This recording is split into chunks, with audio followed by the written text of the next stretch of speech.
शबरी पूरे धैर्य से अपने श्री राम की बाट जो रही है। हर दिन उठकर श्री राम के स्वागत की तैयारी करती है। पुष्प फल क्या कुछ नहीं बटोरती। शबरी का जीवन भक्ति की पराकाष्ठा है, प्रेम, धैर्य और समर्पण की सीख है। मन राम नाम सुखदाई।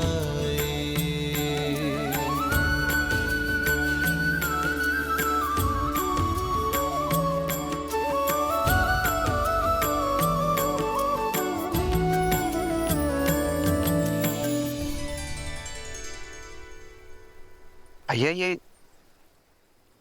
ये तो पंपा सरोवर प्रतीत होता है। अर्थात अंततः हम अपने गंतव्य तक पहुंच ही गए। हाँ लक्ष्मण, हमें माता शबरी को ढूंढना है। वही हमें आगे का मार्ग दिखाएंगी। आओ।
परमानंदा जय जय अविनाशी सब घटवासी व्यापक परमानंदा।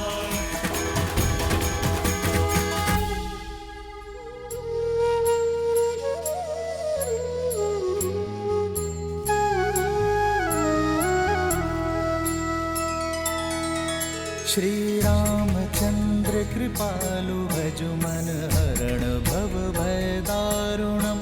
नव कंज लोचन कंज मुख कर कंज पद कंजारुणम। भगवान के अवतार का केवल नहीं गुणगान है। कैसे नारायण बने नर इसका पावन ज्ञान है। श्री राम श्री राम श्री राम श्री राम।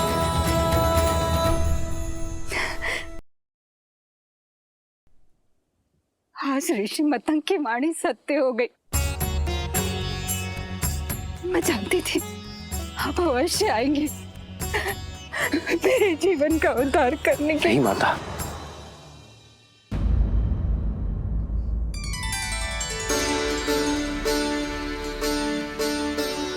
आप मेरे लिए माता समान हैं और मां पुत्रों के पग नहीं छूती, वो उन्हें आशीष देती है। माता, आपने मुझे माता कहा। जो बरसों अपने पुत्र की प्रतीक्षा करे, जो उसके सत्कार के लिए सदैव तत्पर हो, उसे माता नहीं तो क्या कहूं माता।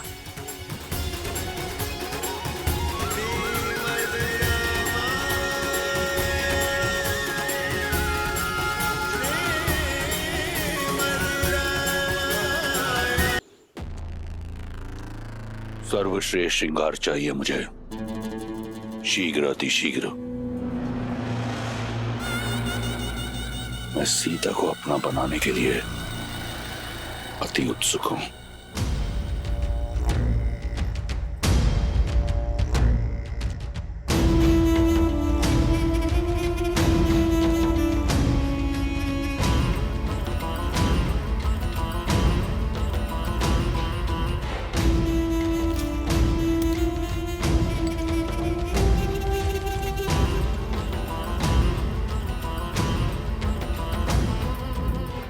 ये श्रेष्ठ पोशाक है लंकेश, आपके जीवन के सबसे श्रेष्ठ पल के लिए।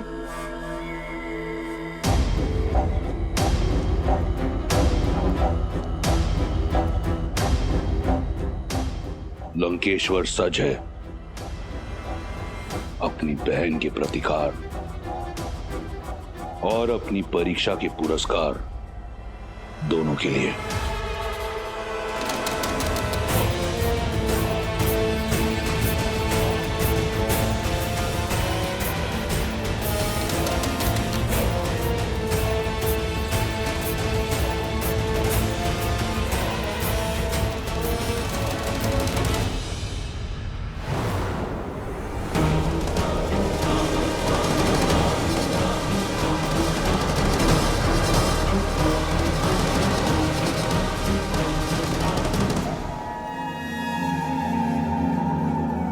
वयम राक्षसम त्रिजटा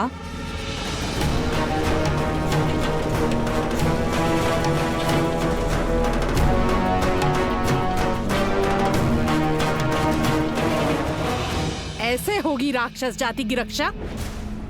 मुझे तुम्हारा अभिवादन नहीं चाहिए, मुझे सीता की स्वीकृति चाहिए। मंडप सजा हुआ है, ये अभी तक सज्ज क्यों नहीं हुई है? मैंने बहुत प्रयास किया। अत्यंत हठी है ये, न भयभीत होती है और न प्रश्न का उत्तर देती है, एक चट्टान की तरह अटल है। रूपवती हो, कदाचित इसीलिए अब तक जीवित हो, अन्यथा लंकेश को प्रतीक्षा कराने का दंड मृत्यु होता है। चलो सज्ज हो जाओ। एक पतिव्रता केवल अपने पति के नाम के वस्त्र पहनती है। मेरा श्रृंगार, मेरा आभूषण, मेरे राम का प्रेम है। स्वर्ण लंका की महारानी बनने का स्वर्णिम अवसर मिल रहा है, मूर्ख। जिसे तुम स्वर्णिम अवसर कह रही हो, वो मेरे लिए दुर्भाग्य का निमंत्रण है।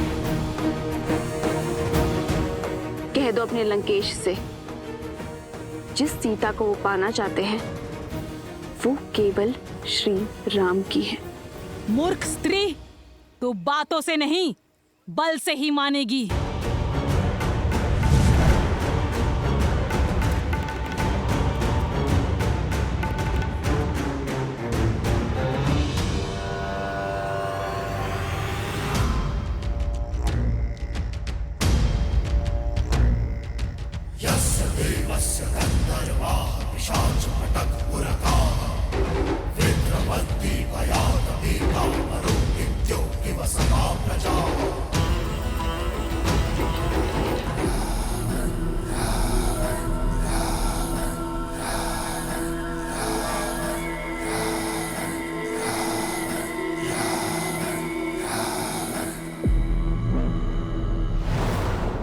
कहाँ है मेरी वधू?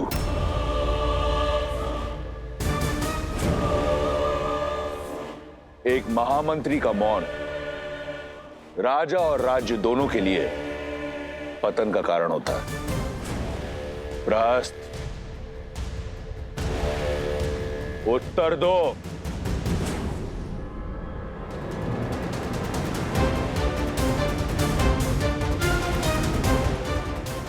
प्रहस्त, मेरे प्रतिशोध का पारितोष सीता कहां है?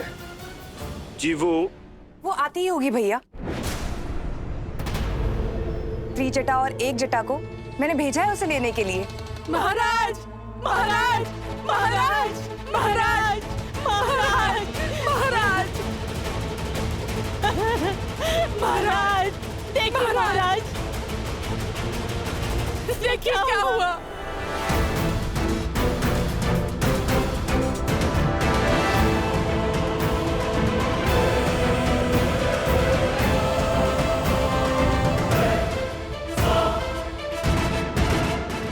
कैसे हुआ ये सब? मैं नहीं जाऊंगी, मैं केवल श्री राम की हूं। अनर्थ मत करो। दया लंकापति नहीं करेंगे।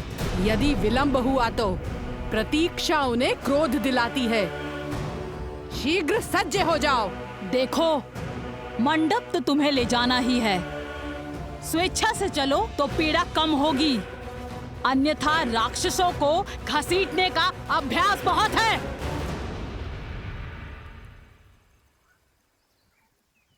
श्री राम,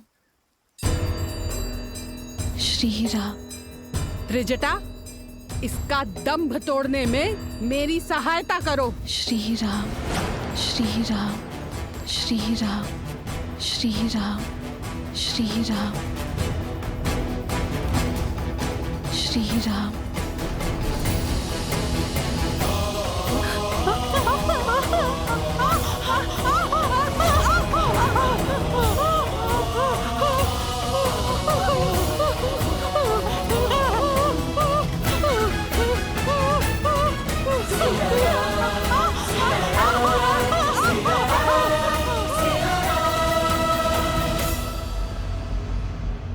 महाराज, बलपूर्वक उसे घसीट के लाने का प्रयास कर रहे थे हम। उसके स्पर्श मात्र से ही हमारे हाथ। एक क्षण।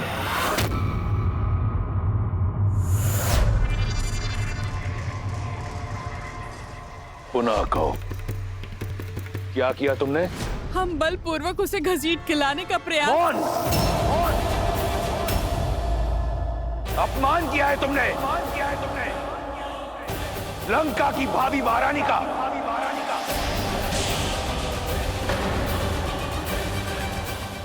स्मरण रहे, मेरा विवाह होना है उससे।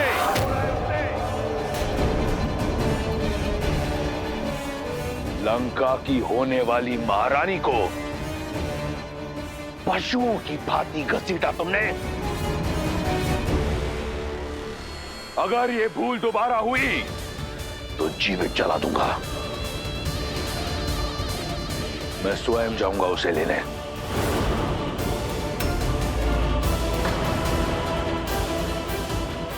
ये एक वर का कर्तव्य भी है और धर्म भी। सावधान लंकेश। बुद्धिमान व्यक्ति संकटों को पहचान कर भविष्य का निर्णय लेता है। एक पतिव्रता स्त्री की पवित्रता को मत ललकारिए।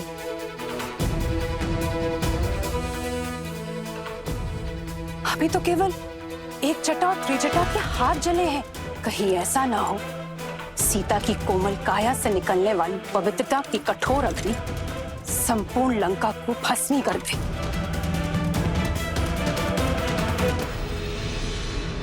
अभी भी समय है, सीता लौटा दीजिए राम को। भैया, मंदोदरी भाभी उचित कह रही। हमें श्री राम को उनकी सीता। मौन!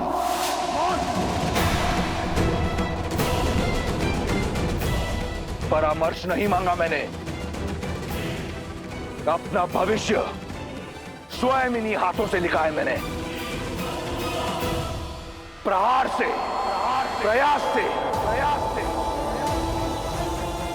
अक्षणी मेरा दास है। लंका का काल कोठरी में बंद है।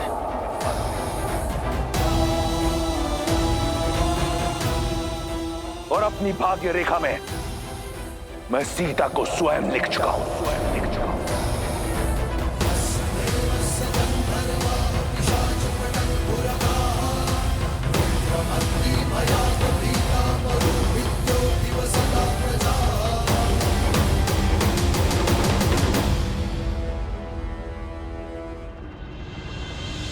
खड़े क्यों है? थक कर आए होंगे ना। चलिए अंदर आकर मेरी कुटिया में विश्राम कीजिए। मेरी प्रतीक्षा का अंधकार आपके आगमन के दीपक से मिट जाएगा। आइए। अवश्य माता। आओ लक्ष्मी।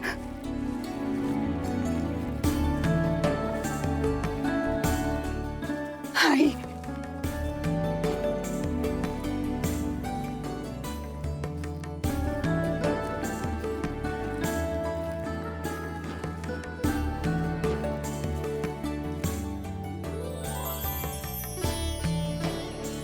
ऐसी रंगोली मैंने आज तक नहीं देखी माता। इसमें आपकी भक्ति का ही तो रंग है राम। आइए आइए बैठिए।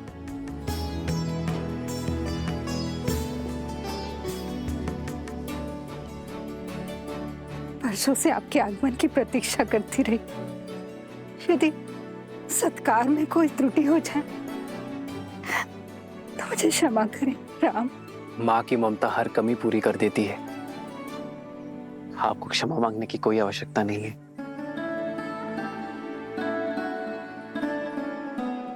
आप दोनों थक गए होंगे ना, और भूख भी लगी होगी ना।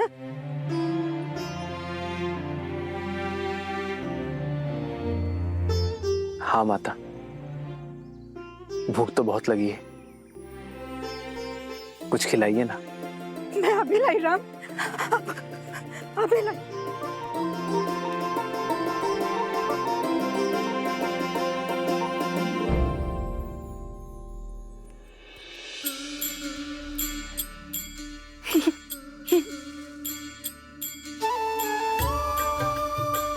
ये खाइए राम,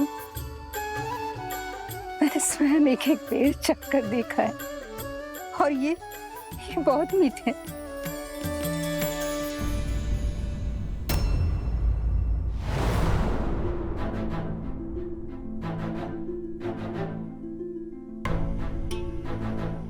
अतिथि को झूठे भेर खिलाएंगी आप?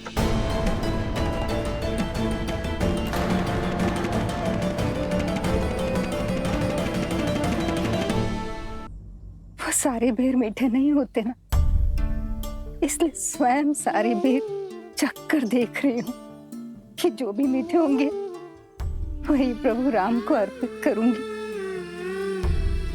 और मैं परमासी स्त्री हूँ, राजाओं के सत्कार का नियम नहीं जानती। कहीं कोई त्रुटि हो गई है इसलिए नहीं खा रहे ना। ना खाने के पीछे का कारण कुछ और है। एक माता अपने शिशु की गुटी स्वयं चखती है कि कहीं वो कड़वी तो नहीं, और फिर मधु मिलाकर अपने शिशु को अपनी उंगली से चटाती है। एक माँ दूध गर्म है या नहीं ये स्वयं चखती है और फिर अपने शिशु को पिलाती है। माँ तो वो है जो अपने पुत्र के सुख के लिए विष को भी चख ले। जो व्यंजन माता बनाए, पुत्र को उसे मां के हाथों से खाने में ही आनंद आता है। आपके हाथों से बेर और मीठे लगेंगे माता। मेरे हाथ से खाओगे राम? मेरे हाथ से? क्यों नहीं माता, आज आपको देखकर बरसों बाद ऐसा लगा जैसे मेरी तीनों माताएं मिल गई मुझे। माता,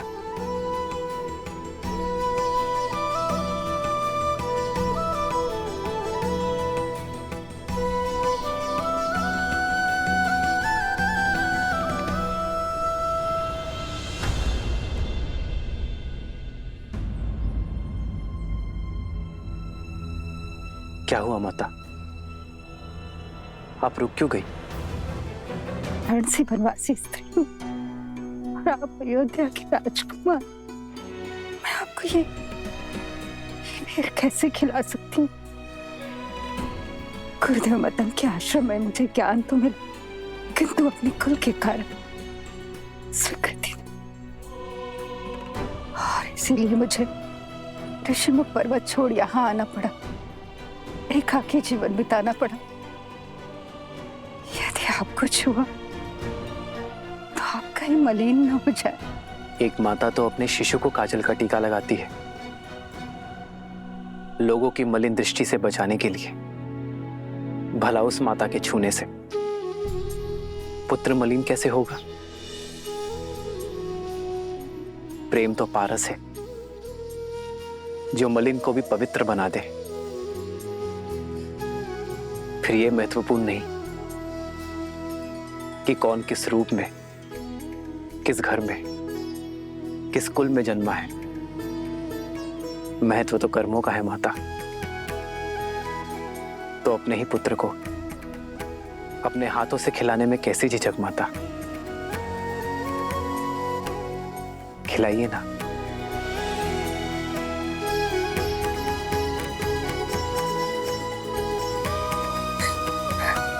ये खाओ राम, ये बहुत मीठा, ये खाओ। हाँ?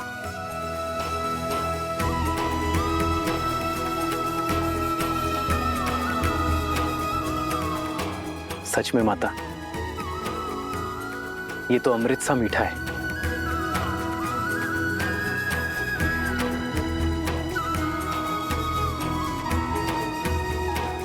लो लक्ष्मण, माता के हाथ का प्रेम और स्वाद है इसमें। खाओ।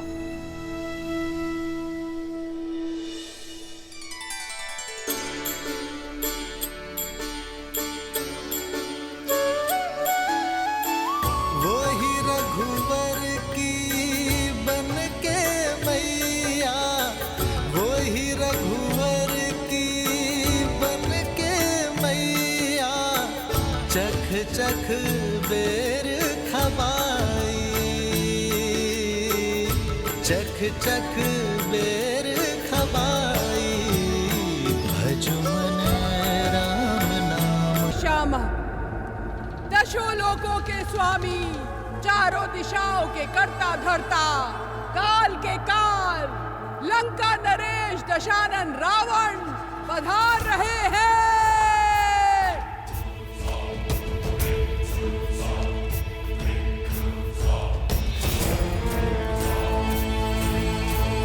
तो तुम्हारी हट अब तक नहीं टूटी। उत्तम, अति उत्तम। इतनी सरलता से जो मान जाए वो महारानी होने योग्य नहीं। लंका की होने वाली महारानी पर ये हट, ये क्रोध जचता है, परंतु इस क्रोध के नीचे दबे विवेक को उजागर करो और सोचो, कहीं तुम अपने अभिमान में अपना अधिकार ना खो दो सीता। देखो, लंकापति की पत्नी बनने पर क्या कुछ मिलेगा तुम्हें। ये सुंदर वस्त्र, ये आभूषण, ये लंका और लंकेश सब तुम्हारे होंगे। इस संसार के सारे देव प्रातः काल में तुम्हारी स्तुति गाएंगे। महादेव के कैलाश में बिना किसी रोक टोक जा पाओगी। केवल तुम्हारे हां बोलने की देर है सीता। इसलिए कहता हूं, एक बार पुनः विचार कर लो। जो आचार अशुभ हो उसमें विचार कैसा दशानन? सोचते तो वो हैं जिनके मन में संदेह का बीज होता है, किंतु मेरे मन में केवल श्री राम के नाम का पुष्प खिला है। जिस स्वर्ण, राजपाट और सुखों की लालसा तुम मुझे दे रहे हो, अयोध्या में उसकी कमी नहीं थी रावण। पर वो सब तिनके की भांति त्याग कर अपने श्री राम को चुना है मैंने रावण। मेरे लिए, मेरे श्री राम के साथ वनवास में बिताया हर्ष त्रिलोक के सुखों और ऐश्वर्यों से अधिक महत्वपूर्ण है। ये सीता श्री राम की है, थी और सदा रहेगी। राम राम राम। बहुत हुआ उस वनवासी का गुणगान। कौन है ये राम जिसकी तुलना तुम मुझसे कर रही हो? एक तुच्छ मानव, एक नीरव बालक जिसे उसकी मां ने उसके राज्य से बाहर फेंक दिया, उसे विवश कर दिया कि वो वन में बिना पादुका के दर दर भटके। 4 राक्षस क्या मार दिए? तुम उसका नाम 10 लोकों के स्वामी, 4 दिशाओं के नाथ लंकेश दशानन के साथ ले रही हो।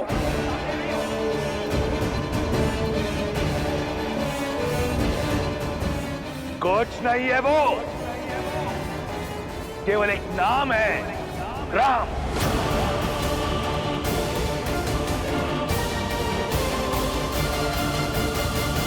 जो अपने पिता की इच्छा, अपनी माता के वचनों के लिए हर सुख का त्याग कर देते हैं। राम वो नहीं है जो एक स्त्री को बल और छल से बंदी बना दे। राम वो है जो अपने प्रेम और करुणा से अहिल्या को मां कहकर उसे मुक्त कर देते हैं। श्री राम श्री राम श्री राम श्री राम श्री राम श्री राम श्री राम वो है जो पर स्त्री को स्पर्श करते हैं मातृत्व भाव से। राम वो है जिन्हें स्वयं महादेव ने मेरे लिए चुना है। राम वो है जिन्होंने खिलौने के भांति एक उंगली पर वो शिव धनुष उठा लिया था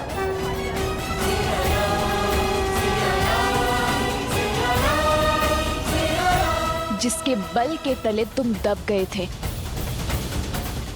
कुछ स्मरण आया? राम धर्म की पराकाष्ठा है, मर्यादा की परछाई है। राम वो बल है जिन्होंने तुम्हारे भाई खर और कुंचन के साथ साथ 14 सहस्त्र राक्षसों को निर्बल कर दिया था।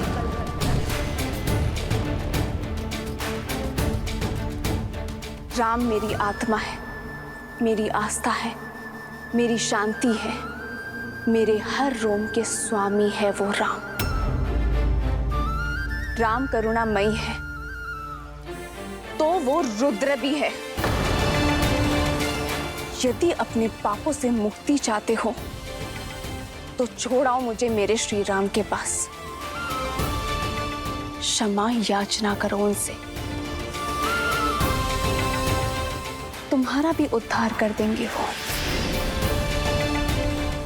अन्यथा तुम्हारा अभिमान तुम्हारे साथ साथ संपूर्ण राक्षस कुल को लील जाएगा। राम एक छल है, एक भ्रम है जिसने तुम्हारे मन को अपने वश में कर रखा है। परंतु चिंता मत करो सीता, मैं शीघ्र ही सिद्ध कर दूंगा कि मैं राम से अधिक योग्य हूं। रावण भिक्षुक बनकर तुम्हारे द्वार पर अवश्य आया था, परंतु जो रावण तुम्हारे समक्ष खड़ा है वो तुमसे तुम्हारे प्रेम की याचना नहीं करेगा। वो रावण विवश कर देगा तुम्हें रावण के समक्ष नतमस्तक होने को। तुम स्वयं रावण से विवाह का प्रस्ताव स्वीकार करोगी और वो दिन दूर नहीं, क्योंकि इस रावण को ना सुनने का अभ्यास नहीं। तो अभ्यास कर लो रावण।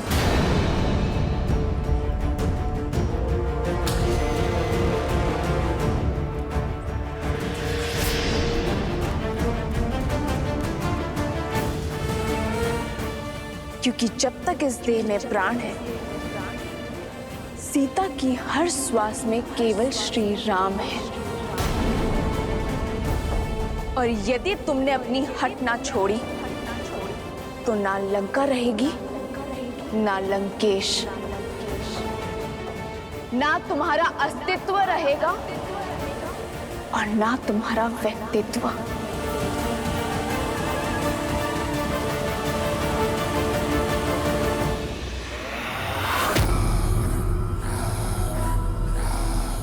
तुम्हारी चुनौती स्वीकार है मुझे सीता। अब मैं पहले स्वयं को राम से श्रेष्ठ करूंगा और तब तुम्हारे मन पर, रोम रोम पर अधिकार करूंगा मैं। कुछ स्वप्न ही रह जाते हैं लंकेश। रावण वो सत्य है जो भ्रम को ब्रह्मा बना देता है। ये स्वप्न अवश्य सत्य होगा। जिसे तुम कल्पना समझ रही हो वो भविष्य होगा तुम्हारा सीता। ये वचन है मेरा।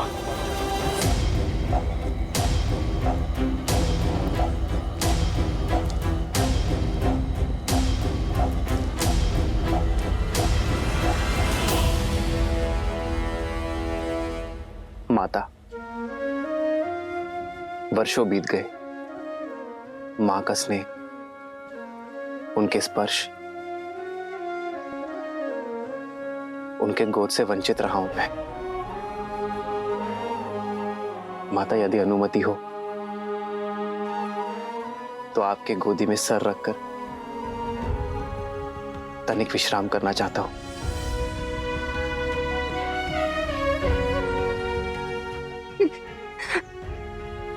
राम,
ये अश्रु कैसे राम?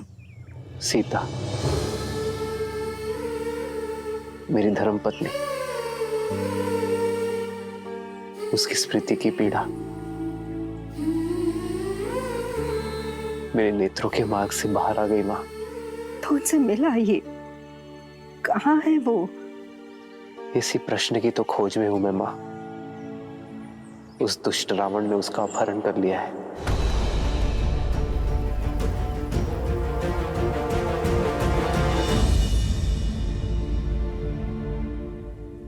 दुख के बादल हैं राम, और आपके प्रेम के सूर्य और प्रयास से छट जाएंगे, परंतु आशा का आंचल मत छोड़ना। कदापि नहीं मां। एक ऐसे व्यक्ति को जानती हूँ जो सीता को खोजने में आपकी सहायता कर सकता है। कौन माता? कौन सहायता कर सकता है हमारी? वानरों के भूतपूर्व राजा सुग्रीव, जो अपने भाई से छुपकर ऋषिमुख पर्वत की शरण में रहते हैं। वन्य मार्ग का राज वानरों से अधिक कौन जानता है? और उनकी गति अति तीव्र होती है। पर वो मेरी सहायता क्यों करेंगे माता? क्योंकि आपके और सुग्रीव के पांव का कांटा एक ही तो है।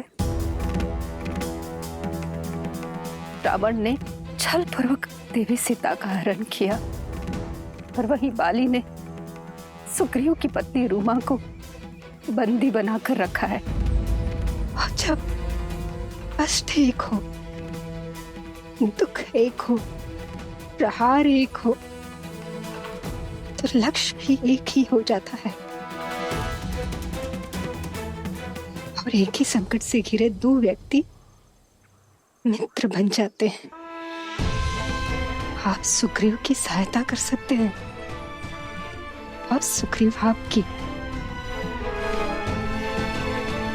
मुझे पूरी आशा है कि सुग्रीव और आपकी मित्रता आपके लक्ष्य को पूरा करेगी।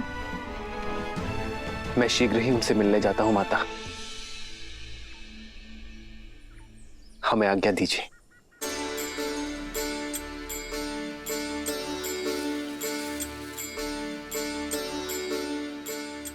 आज मेरा उद्देश्य और प्रतीक्षा पूर्ण हुई राम।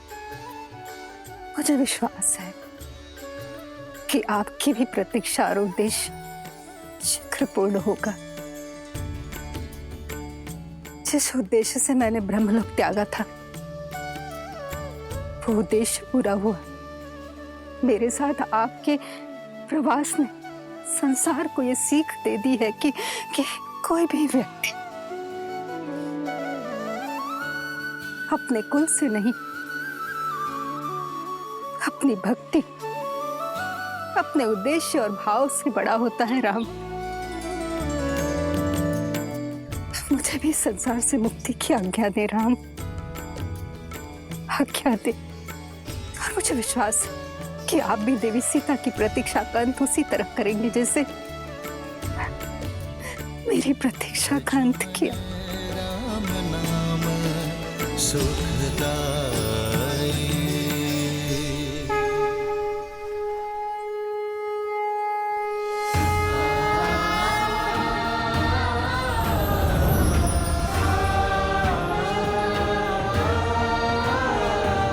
लक्ष्मण, हमें शीघ्र ही सुग्रीव से मिलना होगा। ऋषिमुख पर्वत की ओर प्रस्थान करना चाहिए।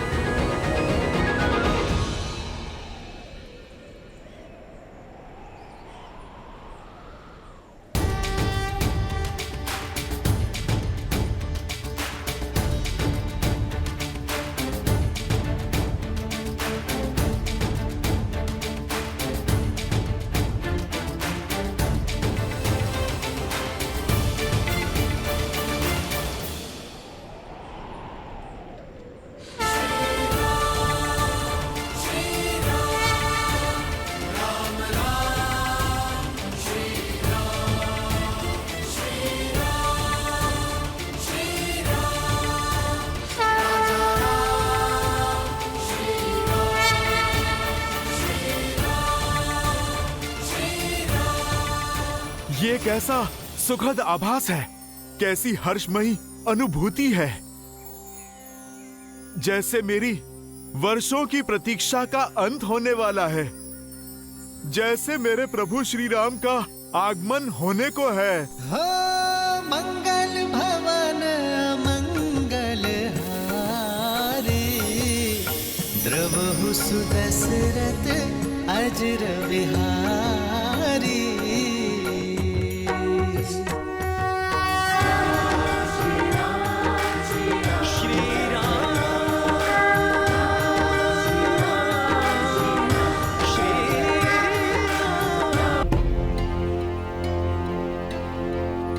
तुम्हारे राक्षस राज की स्मृति मंद है।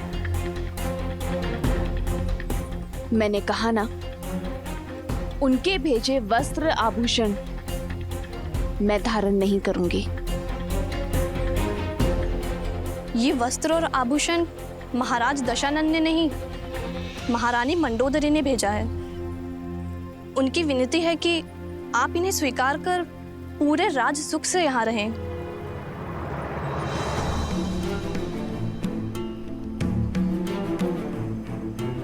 अपनी महारानी को मेरी चिंता करने के लिए धन्यवाद देना और इन उपहारों को अस्वीकार करने के लिए क्षमा भी मांग लेना। हाँ, यदि वो मेरे लिए कुछ करना चाहती हैं तो उनसे कहना कि अपने पति का मार्गदर्शन करें, उन्हें धर्म का पथ दिखाए, क्योंकि वो जो कर रहे हैं वो अधर्म है।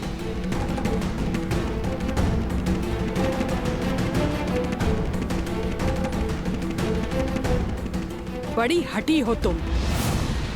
पहले महाराज के प्रस्ताव को ठुकराया, अब महारानी की कृपा को अस्वीकार कर रही हो? ना भोजन ग्रहण कर रही हो, ना जल। मृत्यु तो निश्चित है तुम्हारी। या तो तुम भूख से मरोगी, नहीं तो तुम महाराज के कोप से हमारा आहार बनोगी। जिसके साथ राम का नाम हो उसे मृत्यु से नहीं, मृत्यु को उससे भय होता है। जब तक मैं अपने श्री राम के दर्शन ना पा लूं, तब तक मुझे कुछ नहीं हो सकता। वो बहुत दूर नहीं, जब लंका के आकाश में राम नाम का शौर्य चमकेगा। इसलिए तुम मेरी नहीं, अपने लंकेश की चिंता करो। वानरश्रेष्ठ, वानरश्रेष्ठ। क्या हुआ नल? तुम्हारे मुख पर इतनी चिंता क्यों? समाचार ही चिंतित कर देने वाला है महाराज। दो अपरिचित मनुष्य आपको खोजते हुए ऋषमुख पर्वत की ओर बढ़ रहे हैं। मुझे खोजते हो? स्पष्ट कहो, क्या देखा तुमने? गुप्तचर, वे दोनों वन में यहाँ वहाँ घूम रहे थे और कह रहे थे आपको शीघ्र ही खोजना है। लक्ष्मण, हमें शीघ्र अतिशीघ्र महाराज सुग्रीव को खोजना होगा। वो यही ऋष्यमुख पर्वत में कहीं छुपे होंगे। उनके मुख पर व्याकुलता थी। ऐसा प्रतीत होता है आपको खोज लेना अति आवश्यक है महाराज। इतनी अधीरता केवल 2 बार आन पड़ती है, जब कोई विशेष याचना हो या फिर कोई योजना को पूर्ण करना हो। दिखने में कैसे थे वो दोनों? मुख पर सूर्य सा तेज, आंखों में चंद्रमा सी सौम्यता। वेश वनवासी का है, किंतु कंधों पर धनुष धारण किए हुए हैं। तुम्हारे वर्णन से कोई दिव्य कुमार प्रतीत होते हैं। महाराज सुग्रीव, कभी कभी संदेह की छटा सत्य को धूमिल कर देती है। तात जामवंत,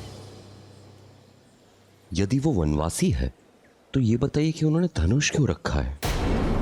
महाराज, आपका संदेह उचित है।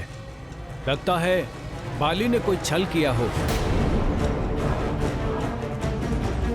उन दोनों गुप्तचरों को वनवासी का वेश धरकर भेजा हो। स्वयं नहीं आ सकते, आपके लिए हत्यारे भेजे हो जो अवसर मिलते ही प्रहार करके आपको मार सकते हो।